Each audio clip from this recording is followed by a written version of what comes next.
Contentious issues in private business valuations.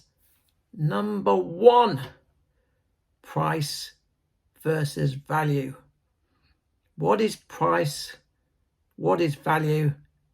And are they the same? Well, this is a confusing topic because price and value are often used interchangeably.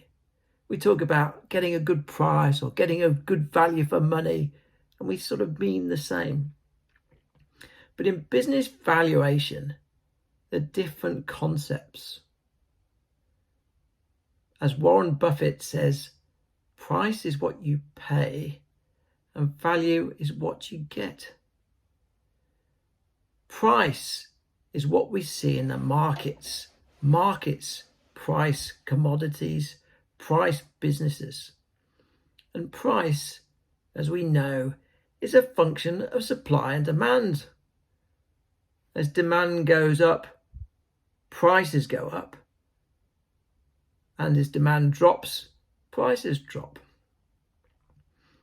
And as we see in the markets, the prices for businesses are also influenced by momentum and the mood in the market. How are investors feeling about a business and its future? Whereas value is an intrinsic concept. It's intrinsic to 2 components: the cash flows of a business and the risk attached to those cash flows, which is reflected in a discount rate. So the cash flows are the story part of a business. And we can have different views on how a business is going to generate future cash flows.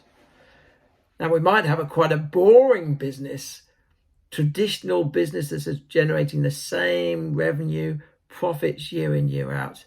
So we can be fairly sure that it's going to make the same cash flows in the future years.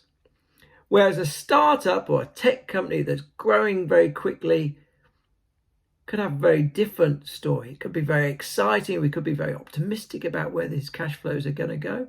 It could be more conservative or pessimistic. So we have a range of values.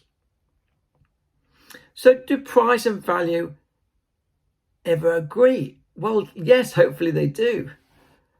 We say in the markets that at some point, price and value will converge, which is what you see in investor analysts' reports. They talk about holding, buying, or selling a stock. And really what they're saying is, if they're saying sell, that the price of the commodity or the business is higher than its intrinsic value. It's overpriced in the market. But when it comes to valuation, we need to be very clear when we're preparing a valuation report. Are we valuing it, the intrinsic value? Are we pricing it? And if we're doing both and there's a difference, how do we explain the difference?